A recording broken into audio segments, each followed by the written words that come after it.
Shalom, shalom, bien-aimés. Nous continuons avec nos enseignements du combat spirituel et aujourd'hui, nous allons parler de la restauration de votre destinée.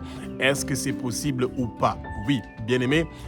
Beaucoup de chrétiens ne réalisent pas que le Satan et le monde de ténèbres ne veulent pas que ce que le Seigneur a prévu pour vous, les promesses que le Seigneur a prévues pour vous, pour votre destinée, pour que votre étoile puisse briller, le monde de ténèbres ne veut pas que vous vivez votre destinée comme le Seigneur l'avait prévu. Et ils savent que le péché, faire le péché, vivre dans le péché, éloigne les promesses que le Seigneur a prévues pour nous, que nous puissions être une bénédiction pour quelqu'un, pour les autres, et que nous puissions briller. Et même quand nous devenons une autorité, nous devenons quelqu'un dans la vie, que nous avons été élevés en dignité, le monde de ténèbres veut se rassurer que nous n'allons pas réussir à faire ce que le Seigneur a prévu pour nous et préparé pour nous. Et des fois, quand vous voyez un enfant ou des jeunes ou des parents qui sont plongés dans l'addiction, de la drogue, de l'alcool, de la cigarette, de la pornographie, masturbation, etc. Ils sont abattus, ils sont épuisés, des enfants qui naissent et qui sont toujours malades, qui ont beaucoup de difficultés. Bien aimés, faites très attention avec ces gens-là. Ce sont souvent des gens que le Seigneur avait prévu que leur étoile sera en train de briller et le Satan s'arrange pour qu'il ne soit plus un danger pour lui. Que ce ne soit pas des gens qui peuvent emmener des difficultés pour le travail qu'il est en train de faire pour détruire le monde et abîmer la vie de beaucoup de gens. Bien aimés, nous devons toujours nous rappeler, il y a 10 milliards d'habitants dans le monde entier, il y a moins de 1 milliard d'habitants dans le monde entier qui ont reçu Jésus. Ça veut dire que nous avons encore un grand travail à faire pour gagner des âmes pour le Seigneur et votre destinée. Et non seulement celui de devenir une grande personnalité ou d'être élevé en dignité, mais c'est aussi celui d'amener et de gagner des âmes pour le Seigneur Jésus. Que votre nom soit inscrit dans le livre de vie de l'agneau et que vous puissiez être préparés, vous et toute votre famille, vous, votre destinée. Le Seigneur vous a destiné à préparer votre famille, votre quartier, votre société, à être prêt pour le jour où l'époux, Jésus-Christ de Nazareth, est en train de revenir chercher son église. Ça ne veut pas dire que nous tous devons devenir des pasteurs ou des apôtres ou des docteurs ou des enseignants du tout, mais chacun a une part de responsabilité, chacun a un rôle qu'il est en train de jouer. Et c'est pour ça que, bien aimé, si le Seigneur avait prévu que vous allez être un directeur, un ingénieur, un docteur ou peu importe un bon travail que le Seigneur avait prévu pour vous et que le monde de ténèbres sait que ce travail-là peut amener de l'argent qui va servir à contribuer pour l'avancement du royaume du Seigneur dans des croisades, dans des campagnes d'évangélisation, etc. pour acheter des Bibles pour des gens, pour aider des enfants à partir à l'école, à apprendre à lire et à écrire, pour améliorer l'alphabétisation dans les villages. Le Satan va combattre tout cela pour se rassurer que les gens ne vont pas connaître la vérité et qu'ils ne pourront pas être affranchis. Que le Saint-Esprit prenne le contrôle de ma bouche, que ce que je veux dire, ce sont des paroles qui viennent du Saint-Esprit et non des paroles qui viennent de moi. Que le Saint-Esprit m'inspire, qui prend le contrôle de ma bouche, que les écailles tombent, que nos yeux s'ouvrent, nous allons connaître la vérité et la vérité va nous affranchir. Que le vent impétueux du Saint-Esprit commence à souffler dans le lieu où vous êtes et que nous soyons dans la plénitude du Saint-Esprit. Bien-aimé, le Jésus-Christ de Nazareth, celui qui est le Fils de Dieu, celui qui est Dieu, celui qui a versé son sang sur la croix de Golgotha est le même hier, aujourd'hui et éternellement. Et il continue à faire les mêmes choses qu'il faisait à l'époque des apôtres. Il continue à les faire aujourd'hui. C'est lui qui est le guérisseur, c'est lui qui est la guérison, c'est lui qui est le miracle et c'est lui qui est le restaurateur. Et Jésus est en train de restaurer votre destinée maintenant au nom puissant de Jésus. Que toute personne qui a volé votre destinée, qui a transféré votre destinée, qui a enterré votre destinée, tout cela est détruit, démoli maintenant au nom puissant de Jésus de Nazareth. Bien-aimés, vous êtes en train de recevoir la restauration de votre destinée. Partout où on avait mis dans des cages spirituelles votre destinée, où on avait mis votre destinée dans des prisons spirituelles, il y a un tremblement de terre violent qui est en train de se manifester maintenant et qui se lève et qui est en train de briser les portes de ces cages spirituelles, qui est en train de briser les portes de ces prisons spirituelles. Et maintenant, immédiatement, maintenant, votre destinée est en train d'être libérée et vous allez vivre les promesses que le Seigneur a préparées pour vous. Vous allez vivre la destinée que le Seigneur a préparée pour vous. Au nom puissant de Jésus-Christ de Nazareth, bien-aimés, commencez à louer le Seigneur, commencez à le remercier, commencez à chanter, commencez à adorer, à faire des louanges. De la même façon que Paul et Silas, quand ils étaient en prison, ils ont commencé à louer l'Éternel à minuit. Un tremblement de terre s'est produit dans la prison et le fondement de la prison a été détruit et toutes les portes de la prison se sont ouvertes et tous les prisonniers étaient libres. Que toute personne dans votre famille qui a été emprisonnée, que sa destinée, son étoile était emprisonnée, et bien ces cages-là spirituelles et ces prisons spirituelles sont en train d'être brisées maintenant. Que toutes les chaînes qui avaient attaché vos pieds, vos mains, vos coups et fermez vos bouches avec des cadenas spirituels. Nous sommes en train de briser toutes ces chaînes-là. Nous sommes en train de briser tous ces cadenas spirituels-là. Vous recevez votre libération et votre délivrance maintenant. Votre destinée est restaurée, restituée au nom puissant de Jésus-Christ de Nazareth. Bien-aimés, les chrétiens doivent toujours se rappeler que ce que nous lisons dans la Bible, c'est une réalité. Et le Seigneur est un Dieu qui tient sa promesse. Et quand il promet quelque chose dans sa parole, il tient toujours à sa promesse. Marc chapitre 16, du verset 17 au verset 18 nous dit « Voici les miracles qui accompagneront ceux qui auront cru. Ils chasseront les démons au nom de Jésus-Christ de Nazareth. » Que toute personne qui tient votre destinée, que toute alliance qui a été faite par vos parents ou par vos ancêtres ou par vous-même pour que votre destinée soit détournée, que tout pacte, que tout décret qui a été signé dans le monde de ténèbres pour changer votre destinée, eh bien nous sommes en train d'effacer cela maintenant au nom puissant de Jésus de Nazareth. Que le sang précieux de Jésus commence à laver toutes ces alliances-là, ces décisions, ces pactes, ces contrats qui ont été signés avec le monde de ténèbres pour changer votre destinée. Au lieu que vous soyez un instrument un instrument ou un serviteur ou un esclave de Jésus-Christ de Nazareth et que vous soyez l'esclave du Satan. Bien-aimé, il n'y a rien de plus pire que de devenir l'esclave du Satan, l'esclave de maman, l'esclave des esprits qui veulent vous exploiter, bien-aimé. Que le Seigneur soit avec vous. Que le Seigneur impose ses mains sur votre destinée. Que les promesses que le Seigneur avait prévues pour vous, tout ce que le Seigneur avait prévu pour vous, que cela se réalise au nom puissant de Jésus-Christ de Nazareth. Que ce que le Satan avait volé dans votre vie soit restauré maintenant au nom puissant de Jésus de Nazareth. Que tous les obstacles, les blocages, les portes que le Satan avait fermées dans votre vie pour que vous puissiez vivre votre vie comme le Seigneur l'avait prévu, que tout ce qui était bloqué se débloque maintenant, au nom puissant de Jésus-Christ de Nazareth. Bien-aimés, recevez votre restauration. Que le Seigneur impose ses mains sur votre destinée et que votre destinée soit restaurée immédiatement, restituée au nom puissant de Jésus-Christ de Nazareth. Bien-aimés, ouvrez votre bouche, proclamez, prononcez des paroles sur vous, bien-aimés, pour que le Seigneur amène le changement, pour que le Seigneur amène la transformation qu'il a prévue pour vous et pour votre famille et pour la région où vous êtes, au nom puissant de Jésus-Christ de Nazareth. Bien-aimés, un enfant qui a une destinée d'être une grande personnalité, et vous allez voir que déjà étant très jeune, les gens vont vous combattre. Sérieusement, vous serez attaqué spirituellement sérieusement. Et vous allez voir que c'est les enfants qui sont têtus, ils n'écoutent pas. Quand vous parlez, ils n'entendent pas. Faites attention à ces enfants-là, bien-aimés. Ne tapez pas, continuez à parler. Faites recevoir ces enfants-là le Seigneur très tôt, pour que quand ils sont sous les attaques du monde de ténèbres, que le monde de ténèbres ne réussisse à rien faire contre eux. Bien-aimés,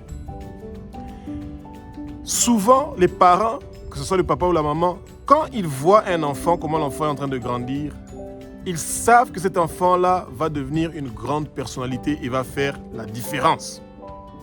Et souvent, ces parents-là reçoivent le favoritisme. Le favoritisme, c'est quelque chose qui amène des ennemis au sein même de votre famille, vos frères, vos sœurs. Quand ils voient que votre papa, votre maman vous aime plus que lui, plus que l'autre, parce que les parents ont souvent, consciemment ou inconsciemment, ont ce favoritisme-là. Et Jacob, parce qu'il avait eu Joseph dans sa vieillesse, et dans Genèse chapitre 37, Jacob favoriser Joseph. Il avait du favoritisme envers Joseph. Pourquoi? Parce que Joseph était un enfant qui était exemplaire, qui l'écoutait. Et quand Joseph était avec ses autres frères, qui faisaient des choses qui étaient mauvaises, il partait rapporter ça à son papa. Et son papa l'aimait trop, Joseph. Et ce favoritisme-là, c'est dégénéré, dans le sens où ses frères savaient que leur papa aimait plus Joseph que eux. Et le Seigneur a commencé à prévenir Joseph qu'il va gouverner sur sa famille. Et quand vous arrivez donc à Genèse chapitre 37 au verset 5, et on commence déjà à annoncer que Joseph sera une grande autorité. Et Joseph a rêvé que les gerbes de ses frères s'étaient courbées devant sa gerbe. Ça veut dire que lui, Joseph, avait l'autorité sur ses frères. Et bien ses frères lui ont dit, donc tu vas gouverner sur nous. Et bien aimé, quand les gens commencent à dire des choses comme ça, apprenez tôt à pouvoir demander au Seigneur que personne ne change votre destinée au nom puissant de Jésus-Christ de Nazareth. Bien aimé, c'est pour ça qu'il faut comprendre le combat spirituel. Que la parole qui sort des bouches des gens, nous devons combattre ça par une autre parole. Joseph recevait les songes. Ça veut dire qu'il recevait les messages du Seigneur. Et il expliquait ça à ses frères. Il entendait les paroles de ses frères, mais il ne combattait pas la parole de ses frères. Et c'est là où il y avait le souci. Et le Seigneur voulait le confirmer encore une fois qu'il va gouverner sur ses frères. Le Seigneur parle sur votre destinée pendant les rêves. C'est pour ça que c'est important de retenir les rêves. Pourquoi? Parce que le Seigneur parle de votre destinée dans les rêves, dans vos pensées. Et le Seigneur a beaucoup de façons de communiquer. Et dans Genèse chapitre 37 au verset 9, là, maintenant le Seigneur va vraiment, encore une fois, dans les rêves, expliquer à Joseph qu'il va avoir encore une grande autorité, que sa famille va complètement perdre la tête. Pourquoi? Parce qu'il a dit, dans le rêve que le Seigneur lui a montré, il lui a montré que le soleil, la lune et 11 étoiles c'était en train donc était en train de se courber devant lui.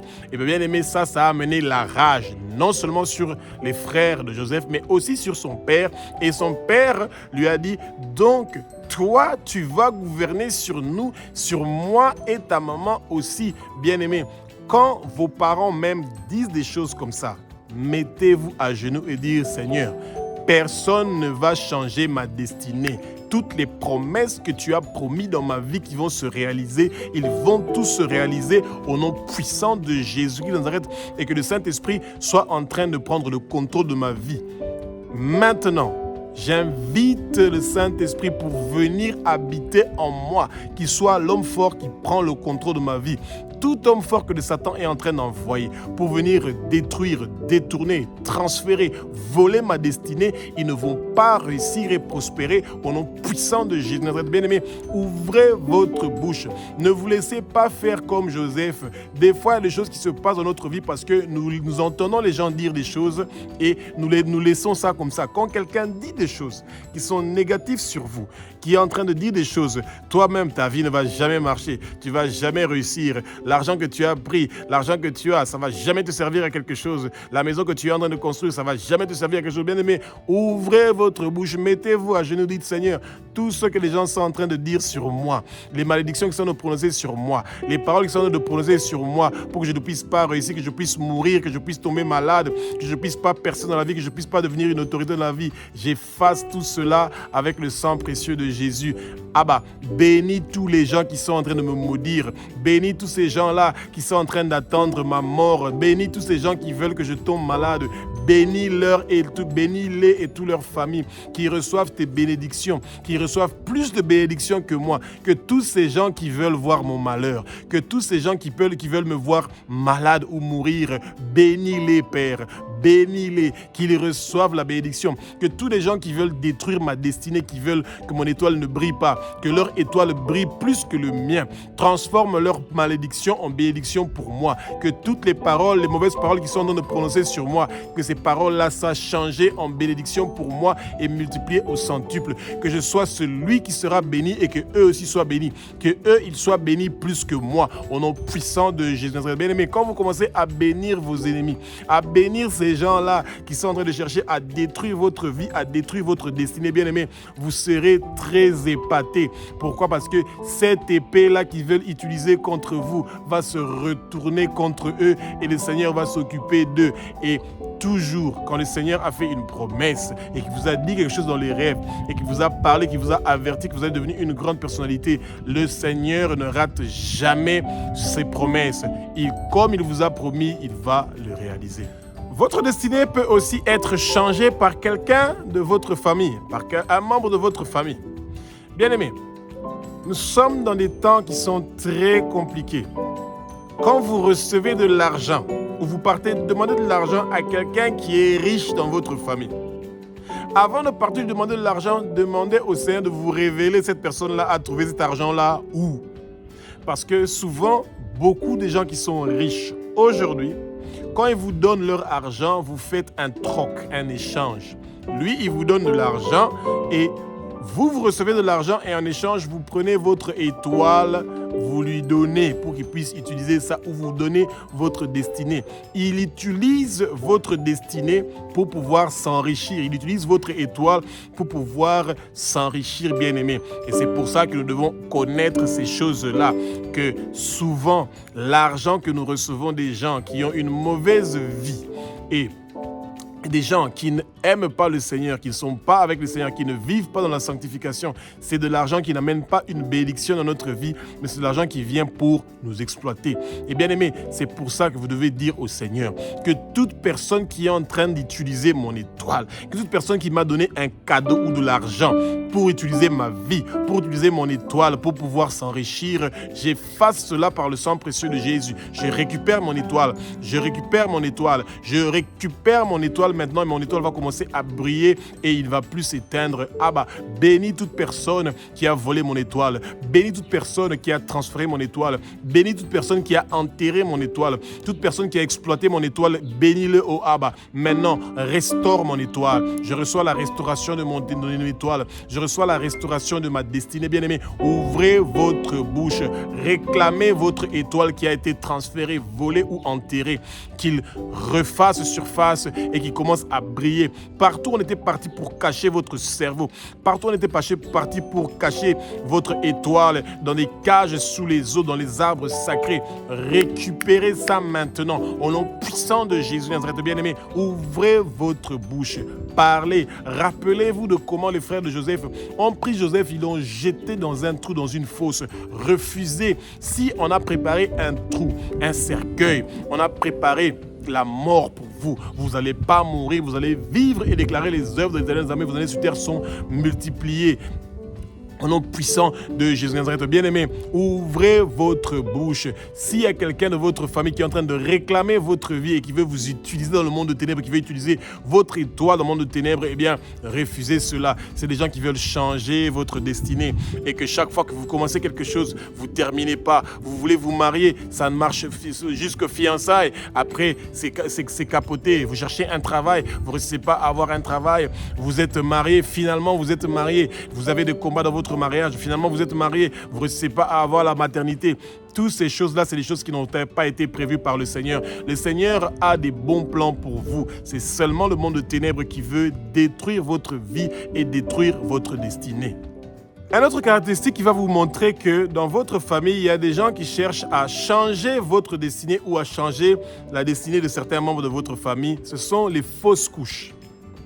Vous êtes enceinte, quelques mois, la grossesse est partie. Quelqu'un dans votre famille est enceinte, après quelques mois, la grossesse est partie. Bien-aimé, quand vous êtes dans une famille où vous entendez toujours qu'il y a des problèmes de stérilité, il y a des problèmes de fausses couches, vous devez être alerté déjà qu'il y a quelqu'un dans votre famille, ou il y a des gens dans votre famille qui font des sacrifices humains pour pouvoir prospérer financièrement. Et vous allez voir, au moment où il y en a certains qui sont en train de pleurer, qui sont en train d'avoir des fausses couches, des problèmes de maternité, etc., il y a d'autres qui sont en train de prospérer. Il y a des parents même qui troquent pour avoir la richesse matérielle, de l'argent. En échange, ils donnent le ventre, l'utérus de leurs enfants. Et quand vous avez des parents ou des ancêtres qui ont fait ces choses-là, bien aimés, vous devez détruire tous ces rituels-là et ces hôtels-là, ces contrats, vous devez les annuler. Ces alliances-là, vous devez les annuler. Et tous ces pactes-là qui ont été signés avec le monde de ténèbres, vous devez les annuler avec le sang précieux de Jésus et que le Saint-Esprit s'occupe de toutes ces choses-là, bien aimés. Vous devez demander au Seigneur de restaurer votre utérus et de restaurer votre ventre. Et vous devez toujours prononcer et faire prononcer vos enfants que eux, ils ne vont pas avoir de problème de maternité, ils ne vont pas avoir de problème de stérilité, ils ne vont pas avoir de problème de fécondité, ils ne vont pas avoir de problème de fausses couches. Les fausses couches, vous les liez. Les problèmes de fertilité, vous les liez. Les problèmes de maternité, vous les liez. Les problèmes de stérilité, vous liez tous ces esprits-là, vous les déracinez et vous les jetez au feu, bien-aimés. Quand vous faites cela, vous allez voir qu'il y a un grand changement qui va se passer dans votre famille et que votre destinée va être transformée. Et souvent, les gens, les femmes qui connaissent des fausses couches, ces enfants-là, qui sont partis par les fausses couches, c'est les enfants qui avaient un étoile merveilleux et qui avaient une destinée qui était merveilleuse et c'était prévu pour qu'ils soient des grandes personnalités. Mais le monde de ténèbres, parce qu'il y a certaines portes qui étaient ouvertes, ils ont utilisé ces portes-là pour pouvoir récupérer cette destinée-là, cette étoile-là, pour utiliser ça dans le monde de ténèbres, pour que eux, ils puissent briller à la place de cet enfant-là. Bien aimé, que toutes les portes que le Satan avait ouvertes dans votre vie, vous fermez ça maintenant au nom de Jésus-Christ de Nazareth et toutes ces portes-là sont en train d'être fermées et que tout ce que le Satan avait bloqué dans votre vie, que ce soit débloqué maintenant au nom puissant de Jésus-Christ de Nazareth et toutes les fausses couches que vous avez eues, que le Seigneur vous restitue tous les enfants que vous avez perdus et que tous les gens qui ont fait que vous puissiez avoir des fausses couches, avoir la stérilité, pardonnez-leur et que le Seigneur les bénisse plus que vous au nom puissant de Jésus et vous allez voir les choses qui vont se passer dans votre vie au nom puissant de Jésus-Christ de Nazareth. La restauration de votre destinée ne sera pas toujours facile. Vous allez probablement passer beaucoup des heures dans la prière, à jeûner, à étudier la parole. Et vous devez vous demander pas seulement la restauration de votre destinée pour vous-même, vous demandez aussi pour tous les membres de votre famille. Et vous allez souvent être à genoux en train de demander au Seigneur, de pleurer devant le Seigneur pour lui demander la restauration de votre destinée. Bien-aimés, persévérez jusqu'à la fin. Que votre nom soit inscrit dans le livre de vie de l'agneau et ne soit jamais effacé. Commencez à manger les fruits de l'arbre de vie qui se trouve au milieu du paradis de Dieu. Et mangez la manne cachée. Recevez le caillou sur lequel est inscrit votre nouveau nom que personne ne connaît. Le Seigneur va vous donner le pouvoir sur vos ennemis. Tous les gens qui ont prévu que votre destinée sera changée, transformée, que vous allez être un échec, vous devez refuser. Vous n'allez pas être un échec, vous n'allez pas être nul. Vous allez réussir dans la vie parce que le Seigneur est celui qui a le dernier mot. Ce n'est pas le Satan qui a le dernier mot. Et il faut toujours rappeler ça au Seigneur, que le Seigneur a le dernier mot. Ce n'est pas toi, Satan, qui a le dernier mot sur ma vie, sur ma destinée. C'est le Seigneur Jésus-Christ de Nazareth, le roi des rois, le Seigneur, qui a le dernier mot sur ma vie. Et moi, je veux réussir dans ma vie. L'échec ne sera pas mon témoignage. La réussite est mon témoignage. La guérison, le miracle est mon témoignage. Et toi, Satan, avec tous tes démons, tes hommes forts, vous avez été vaincus sur la croix de Golgotha. Le sang de Jésus vous a vaincu. Bien-aimés, ouvrez votre bouche, prononcez, dites des paroles qui vont changer votre vie. Dites des bonnes paroles sur vous-même pour que le Seigneur puisse changer et amener des transformations dans votre vie. Espérons que vous avez appris quelque chose sur comment vous pouvez faire pour pouvoir recevoir la restauration de votre destinée. Et si vous avez des questions, vous pouvez toujours mettre ça dans les commentaires. Et s'il y a un petit temps, on peut essayer de vous répondre. Espérons que vous avez profitez de ce moment-là et que vous avez beaucoup appris et que maintenant la restauration de votre destinée commence maintenant au nom puissant de Jésus-Christ de Nazareth.